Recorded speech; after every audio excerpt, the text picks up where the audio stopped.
Es curioso cómo la genética puede condicionar nuestras vidas. Dependiendo de algo tan minúsculo como la cadena del ADN, tenemos el pelo rubio o moreno, la piel más o menos clara, habilidad para algunas cosas y torpeza para otras. Hay quien dice que hasta el mal carácter, el buen oído musical e incluso el equipo de fútbol al que animas dependen en buena medida de la genética. Sí. Bueno, poniéndonos más serios, algunas enfermedades vienen determinadas por esa herencia genética a la que nos referíamos medio en broma. En Date un Respiro ya hemos hablado en otras ocasiones del déficit de alfa-1 antitripsina, una condición poco frecuente que hace que quienes lo padecen tengan mayor riesgo de padecer enfermedades pulmonares muy graves como el enfisema y también patologías del hígado. A raíz de esos episodios anteriores hemos recibido preguntas sobre el déficit, cómo funciona, qué desencadena las enfermedades que provoca, cómo saber si lo padezco. Y para resolverlas nos hemos aliado con la Asociación Alfa-1 de España, de pacientes y familiares afectados por el déficit, para traerte a una de las mayores expertas que tenemos en España sobre esta condición genética. Y a ti te hemos reservado una silla en la mesa para que participes en nuestra conversación. ¿Te animas? Bienvenido, bienvenida. Esto es Date un Respiro.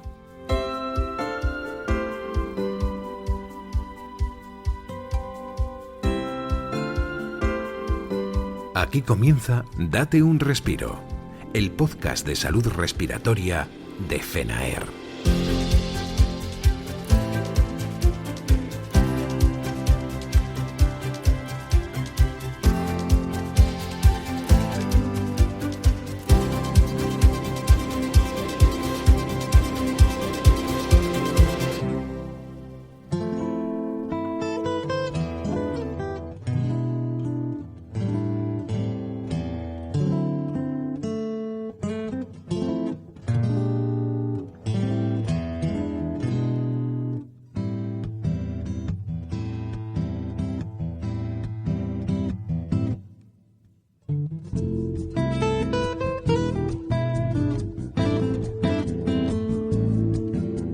Se estima que el déficit grave de alfa-1 antitripsina afecta a unas 14.500 personas en España, aunque la mayoría de esas personas están sin diagnosticar.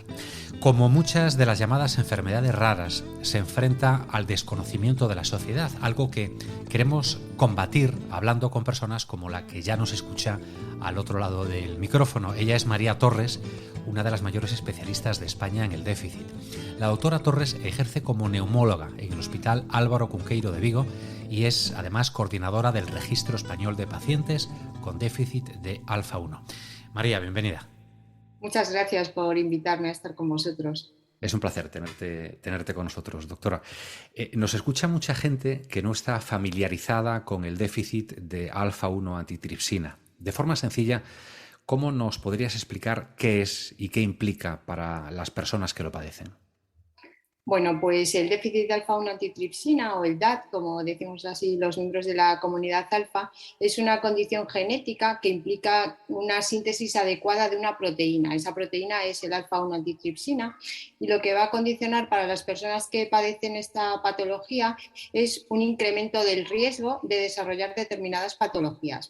Fundamentalmente van a ser el enfisema pulmonar como la principal manifestación a nivel respiratorio y también diversas formas de patopatía. Aunque sabemos que afortunadamente no todos los portadores de un DAT van a desarrollar estas patologías y además hay medidas que vamos a poder tomar para intentar prevenir o frenar el desarrollo de estas patologías en muchos pacientes. El déficit de alfa-1 se hereda, lo hemos dicho en alguna ocasión en este podcast, de padres a hijos. Aunque son términos complejos, doctora, ¿cómo se hereda y cómo influye la genética en la gravedad del déficit y del riesgo a padecer esas patologías asociadas de las que nos hablas? Pues el DAT se hereda con un patrón de herencia que nosotros llamamos autosómico codominante. Esto quiere decir que heredamos un alelo de cada uno de nuestros progenitores y que la expresión final del gen va a estar determinada por estos dos alelos en la misma medida, a diferencia de otros genes en los que sabemos que una variante predomina sobre las demás y condiciona un poco la expresión del gen. Por eso, si yo heredo un alelo Z, pero mi otro alelo es un M, es normal, pues los niveles de alfa 1 que voy a tener van a estar muy por encima del umbral que se considera protector y es muy poco probable que desarrolle enfermedad o que pueda necesitar tratamiento. Mientras que si los dos alelos que heredo pues son dos zetas, mi riesgo va a ser mucho mayor, ¿no? Y entre estas dos situaciones pues habría varias combinaciones de alelos que nos van a dar diferentes riesgos de desarrollar enfermedad. Efectivamente, pese al uso de términos un poquito complejos, ¿no? Científicos, digamos, pues yo creo que todos nuestros oyentes lo habrán asimilado bien. Por ejemplo, por lo que nos has contado, padecer el déficit no es necesariamente sinónimo de enfermedad. ¿Qué factores pueden influir además de la deficiencia? Bueno, pues efectivamente, no conocemos completamente los mecanismos por los que unos individuos con DAT desarrollan enfermedad y otros no, incluso dentro de una misma familia, ¿no? Y probablemente influyan aspectos biológicos y genéticos propios de cada individuo que no tenemos bien identificados. Pero lo que sí sabemos es que los hábitos de vida influyen muchísimo en el desarrollo de las enfermedades asociadas al DAT. Y por eso es fundamental que podamos diagnosticar precozmente a estos pacientes para que tengan hábitos de vida saludables. El consumo de tabaco es el peor enemigo de los pacientes con DAT. En general es el peor enemigo de todos nosotros, ¿no? Pero en ellos es especialmente importante y también es muy importante que moderen especialmente el consumo de alcohol y que eviten en la medida de lo posible fármacos hepatotóxicos y otras exposiciones. De tabaco y de alcohol hay que hablar una vez más y hemos tenido muchas, ¿no? Unas cuantas en este podcast, porque parece que pueden determinar la aparición y el desarrollo de las patologías asociadas al DAT, por lo que me imagino, doctora, que la prevención sería vital para las personas deficitarias. Para poder prevenir hay que saber qué se tiene. ¿Se está diagnosticando lo suficiente? No. El infradiagnóstico en el DAT es un problema muy importante a nivel mundial. Bueno, yo tengo la impresión de que en las últimas décadas sí que hay una presencia mucho más relevante de información sobre el DAT, tanto en la literatura científica como en las reuniones médicas, incluso en la población general, con iniciativas como estas y otras que tienen las asociaciones de pacientes. Pero a pesar de ello no es suficiente y tenemos que seguir insistiendo en la necesidad de sospechar que un paciente puede tener DAT cuando se presente en nuestra consulta con una enfermedad obstructiva pulmonar o con una hepatopatía, porque realmente el problema fundamental, en mi opinión, es que no pensamos en el DAT. Esto es algo que es común a muchas enfermedades minoritarias, pero nosotros en el DAT tenemos a nuestro favor el hecho de que el diagnóstico es muy fácil, muy sencillo. Si tú piensas en esta enfermedad, pides unos niveles de alfa-1 antitripsina y ya has empezado el proceso diagnóstico, ¿no? Ya tienes una sospecha, con lo cual tenemos que seguir trabajando en eso, en aumentar el conocimiento, el nivel de sospecha entre los profesionales sanitarios y el interés por esta enfermedad. Y eso es labor en parte de sociedades científicas también y organizaciones de salud que recomiendan medir los niveles de alfa-1 en sangre a todos los pacientes con EPOC o con asma mal controlada. ¿Crees que se está diagnosticando más que hace, por ejemplo, una década? ¿En qué punto nos encontramos?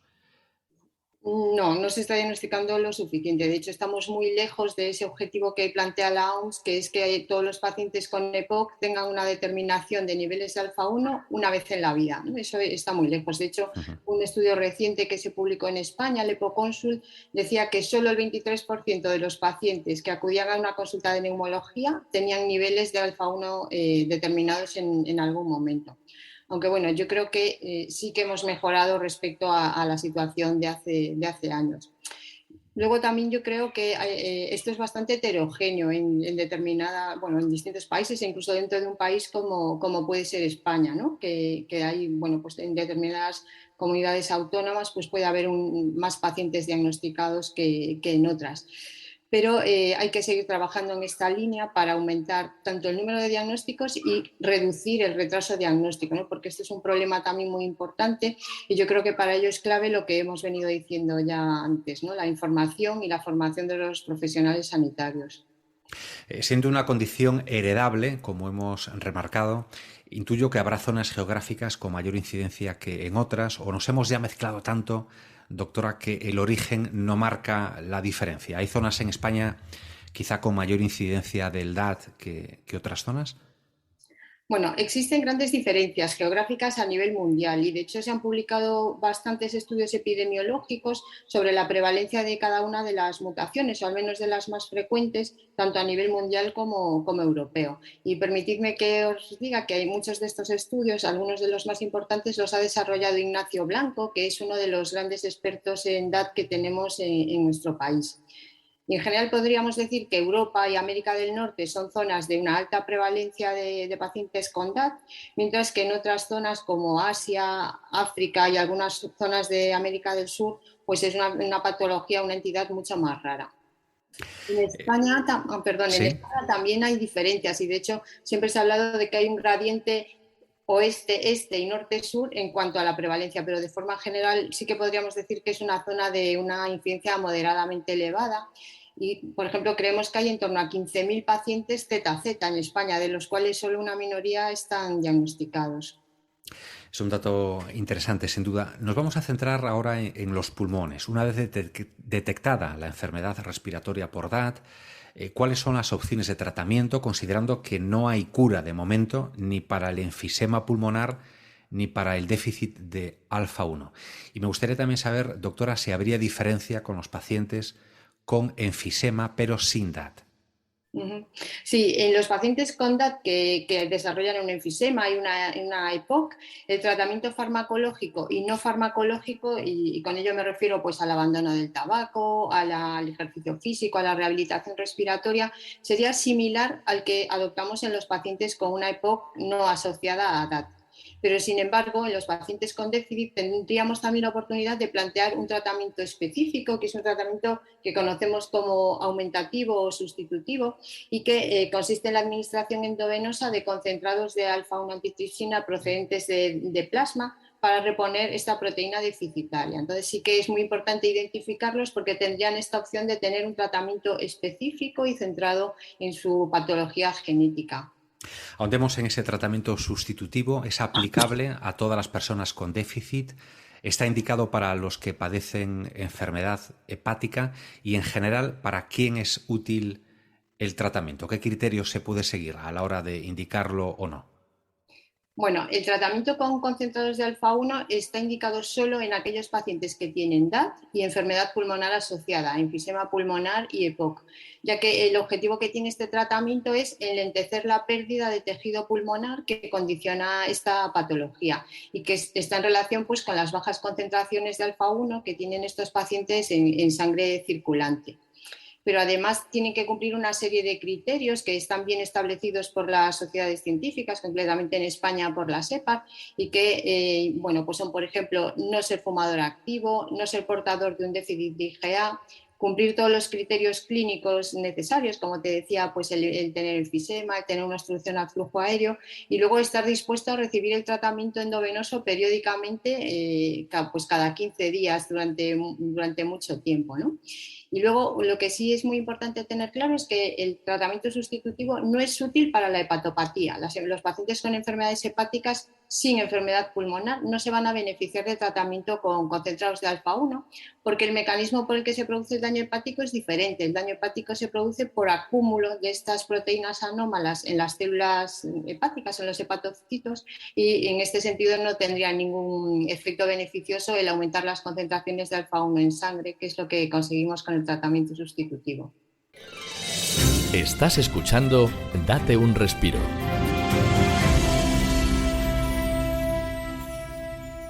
Volvamos al tabaco, el tabaquismo en personas con DAT grave. Me pregunto si garantiza, por así decirlo, la aparición de la enfermedad pulmonar. ¿Es determinante el consumo de tabaco? Sin duda. El consumo de tabaco es el principal determinante conocido hasta el momento que favorece el desarrollo de enfermedad pulmonar en estos pacientes. Y lo que vemos habitualmente es que los pacientes con un DAT moderado o grave fumadores van a desarrollar enfisema pulmonar de una manera precoz y con una carga tabáquica menor que los pacientes sanos. Son pacientes que hacen un enfisema pulmonar muy jóvenes y a veces con un consumo acumulado de tabaco pues no tan elevado como cabría esperar. Estamos en Date un Respiro hablando con la doctora María Torres Durán y en esta parte me gustaría centrarnos un poco en tu carrera profesional, ¿no? En el aspecto quizá más personal dentro de ese ámbito laboral. Me pregunto cómo llega un neumólogo, doctora, a especializarse y a implicarse en una enfermedad poco frecuente, porque quizá no es fácil el camino, o sí lo es. Bueno, yo es que tuve la suerte de que cuando yo era residente en el Hospital Xeral de Vigo, pues coincidí con un compañero, un neumólogo, el doctor Barros Tizón, que era, bueno, es un experto en déficit de alfa-1, de los que formaba parte del REDAT ya en esa ocasión.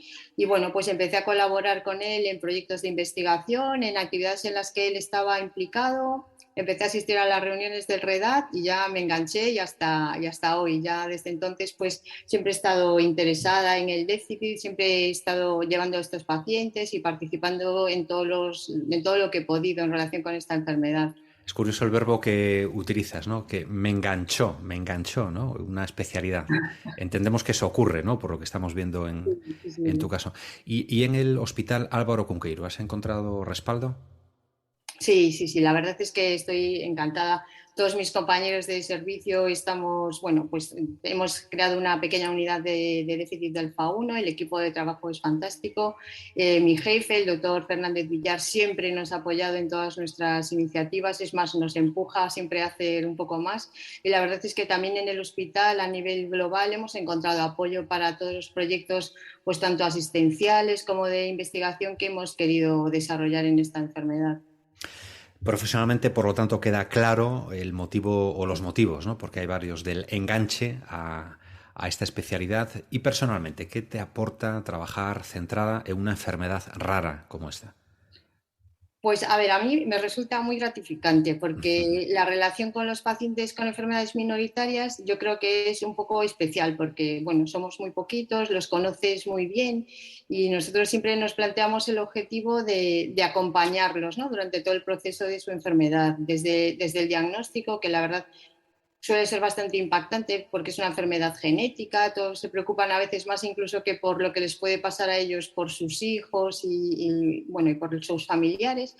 Y luego, bueno, pues a lo largo del curso de la enfermedad hay que ir tomando decisiones, ¿no? Los que tienen que empezar el tratamiento aumentativo, aquellos pacientes a los que tienes que recomendarle que se hacer una valoración para un trasplante pulmonar. Entonces, bueno, eso a nosotros nos resulta gratificante, poder acompañarles, poder facilitarles el acceso a los servicios sanitarios, el que mejorar el diagnóstico, que se sientan eso, acompañados en el proceso. Y la verdad es que he de decir además que nuestros pacientes con alfa-1, seguro que todos en todos los hospitales, son súper colaboradores, siempre participan en todo lo que les proponemos y bueno, en general es muy, muy gratificante. Sabes que dentro de FENAER tenemos una asociación que es Alfa 1 España y hay ahora mismo pues muchos oyentes de este podcast que seguro que están asintiendo a todas tus palabras, ¿no? Y por nuestra parte, pues da gusto, es también muy gratificante escuchar a profesionales como tú que disfrutan con su trabajo, ¿no? ¿En qué líneas de investigación seguís ahora en el Álvaro Cunqueiro en referencia al DAT y cuáles os gustaría poder seguir? Bueno, pues ahora mismo estamos muy centrados en un proyecto que es un proyecto que ha recibido financiación del Instituto de Investigación Sanitaria Carlos III, que está centrado en buscar o tratar de establecer si existe alguna relación entre el déficit de alfa-1 antitripsina y el cáncer de pulmón. Y la verdad es que es un proyecto que, bueno, estamos muy ilusionados y muy expectantes con los resultados que podamos encontrar. Luego, otro proyecto que tenemos en marcha es el de desarrollar una línea de trabajo en el diagnóstico y en el manejo de la hepatopatía en los pacientes adultos, ¿no? Porque tradicionalmente en los adultos nos hemos centrado mucho más en la patología respiratoria que en la patología hepática y bueno, cada vez es más evidente que es también muy relevante. Entonces, bueno, queremos colaborar con los hepatólogos de nuestro hospital para ponerlo en marcha. De hecho, era un proyecto que teníamos ya para este año, pero claro, la pandemia ha afectado muchísimo a la actividad Ya. investigadora en los hospitales, donde nos debemos sobre todo a la asistencia, ¿no? y este año ha sido muy exigente en ese sentido, pero yo creo que ahora ya podremos empezar a retomar nuestros proyectos y poner en marcha iniciativas nuevas y volver a la normalidad que tanto deseamos. Genial. Y dentro de esa normalidad está, siempre que hablamos con alguien, algún profesional relacionado con la investigación, hay que sacar el tema de los dineros, ¿no? De los cuartos, del respaldo económico. ¿Lo hay para la investigación, para esas líneas de investigación que pretendéis abrir o consolidar? Bueno, la verdad es que yo creo que el dinero para la investigación es un problema general, ¿no? Yo creo que es otra de las cosas que se ha puesto de manifiesto durante la pandemia, ¿no? La dificultad de financiar la investigación clínica, la investigación médica en general en España. En las minoritarias eso es todavía más difícil porque, bueno, somos pocos y a veces eso, parece que somos invisibles incluso en algunos aspectos, ¿no? Pero bueno, yo creo que la idea es buscar financiación de todas las instituciones, de todos los organismos que puedan querer colaborar con nosotros. Luego tenemos la suerte de contar con asociaciones como Alfa 1 España, ¿no? Que también se tiene siempre, pues dedica muchísimos esfuerzos para contribuir. Sabéis que este año ha creado las becas de investigación clínica y básica y realmente ellos nos ponen las cosas más fáciles. Pero bueno, yo creo que lo importante es persistir, no dejarse llevar por el desánimo cuando no encuentras financiación para un proyecto y bueno, la imaginación, la perseverancia y la continuidad de los proyectos yo creo que nos permitirán avanzar poco a poco y llegar a buen puerto.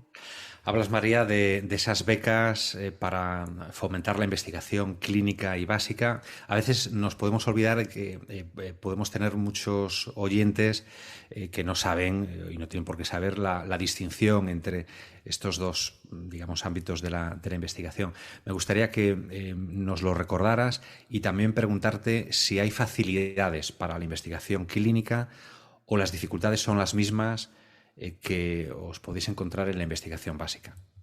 Claro, bueno, la investigación básica busca sobre todo conocer los mecanismos de la enfermedad, ¿no? Quizás a un nivel más molecular, más biológico y muy dentro del laboratorio en general.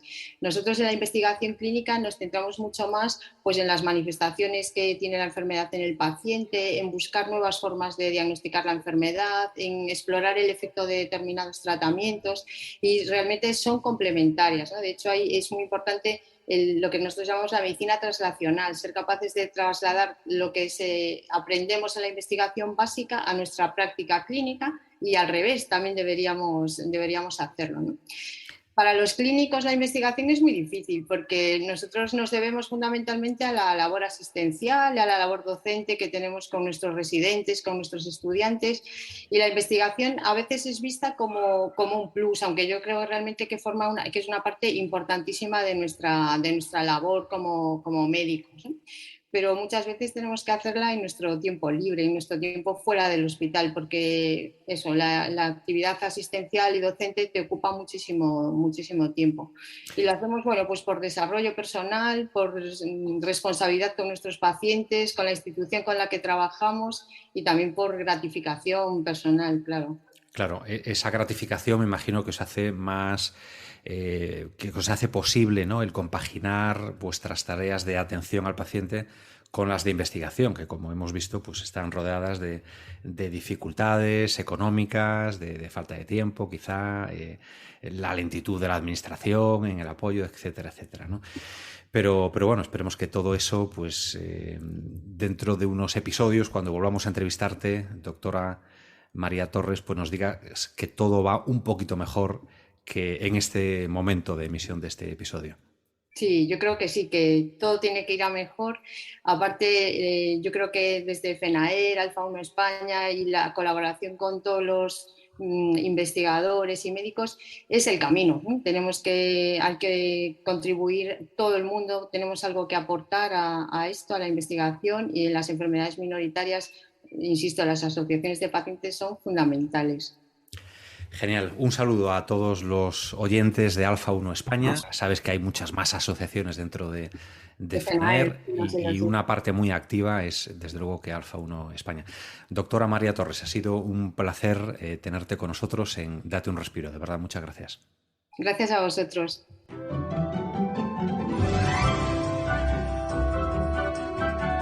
Estás escuchando Date un Respiro, el podcast de salud respiratoria de FENAER.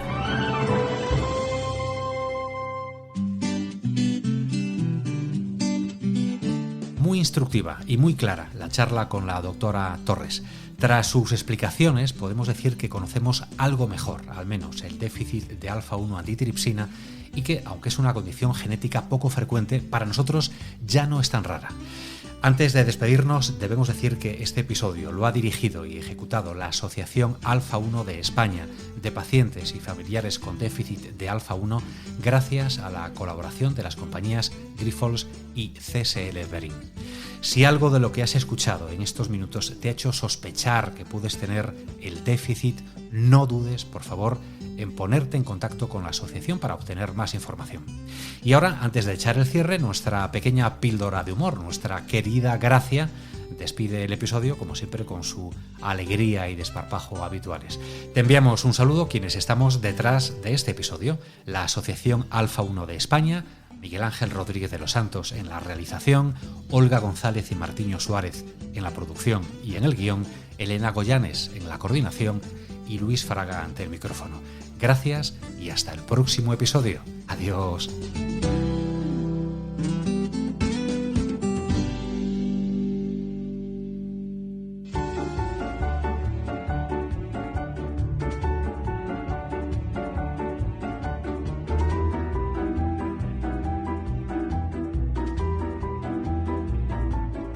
Llámame friki, pero a mí esto de la genética me encanta, me parece apasionante. Ya en el instituto, lo de Mendel con sus guisantitos es que me entusiasmaba, en serio. Que si el amarillito y rugoso con el verde y liso, que si la vaina estrecha y la estrangulada, que si el tallo alto y el bajo. Ay, mira, a mí es que me parecía divertidísimo. Sí que es verdad que por mucho que la teoría sea interesantísima y curiosa, en la práctica lo de la herencia genética te puede jugar malas pasadas. Ahí tienes lo del déficit de alfa-1 antitripsina, por ejemplo, que es genético. Y que claro, si te afecta, pues dices tú, menuda herencia, ¿no? Ya podía yo haber heredado un apartamento en Fuengirola, no sé, pongo por caso. Y además de problemas serios como el DAT y otras enfermedades hereditarias, la genética puede ser también una fuente de conflictos. Como le pasó a un matrimonio que yo conozco, que resulta que los dos eran morenos de piel, de pelo y de todo, y con los ojos más negros que el futuro de un pensionista. Y tuvieron un hijo, un niño preciosísimo y pelirrojísimo, blanquísimo de piel, lleno de pecas y con los ojos tan azules como un billete de 20 euros. Y claro, él así que vio al bebé, miró a su mujer y le dijo: Cari, yo no digo nada, pero este niño... Sebastián, dijo ella, no sé qué estás insinuando ni por qué, pero ya te digo desde ahora que este niño es tuyo y bien tuyo que es. Ya, pero es que las leyes de Mendel, las leyes como todo el mundo sabe están para incumplirlas, cielo mío. Bueno, ya, eso con las leyes, pero es que según Mendel esto... Mendel, pero vamos a ver, ¿en serio le vas a hacer más caso a un tío que lleva muerto más de 130 años que a mí? A lo que Sebastián puso cara de cordero degollado y con un mujer visto así, pues zanjó el asunto, pelillos a la mar. Y llevan ya años siendo una familia feliz y ejemplar. El niño, la madre y el Bueno, y Sebastián. ¿Y qué quieres que te diga? Yo creo que hicieron bien, ¿para qué complicarse la vida, no? Además, oye, que ya te digo yo que a mí lo de Mendel y sus guisantes me encanta, pero pensándolo bien, a ver, yo tampoco estoy segura de que sus leyes se cumplan al pie de la letra, empezando por él mismo, que es que resulta que el padre de la genética, como se le conoce a Mendel, era hijo de un veterano de guerra jardinero y una ama de casa, y de ese matrimonio nació un niño monje agustino y con estudios universitarios de historia, botánica, física, química y matemáticas. Toma ya, eso es un fenotipo y no mi marido. Y si nos fiamos de sus leyes, yo diría que tuvo que tener un abuelo o tatarabuelo tacaño. Sí, porque igual tú piensas que hizo los experimentos con guisantes porque tienen unas características especiales o una genética muy concreta o algo, ¿no? Pues no, escogió los guisantes porque era lo más barato que encontró. Que seguro que podía haber hecho los experimentos que te digo, con percebes, pero es que se ve que ya en aquella época la investigación estaba al mismo nivel que ahora, o sea, sin un duro. Total, que yo voy a seguir siendo fan de Mendel, entre otras cosas porque nadie lo ha rebatido contundentemente y porque sus investigaciones y hallazgos han sido muy útiles para entender temas como, por ejemplo, el déficit de alfa-1 antitripsina. Y sirven también para descubrir otras cosas interesantes. Por ejemplo, yo creo que a poco que investigáramos descubriríamos que en el ADN de Sebastián se esconde un gen calzonazos. Y que su mujer es toda ella un gen dominante. También te digo.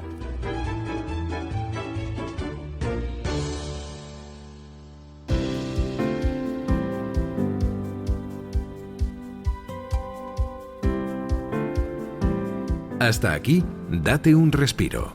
Recuerda que puedes mandarnos mensajes de audio de WhatsApp al teléfono 624-201-909 y dejarnos tus sugerencias o preguntas. Date un respiro, el podcast de salud respiratoria de FENAER.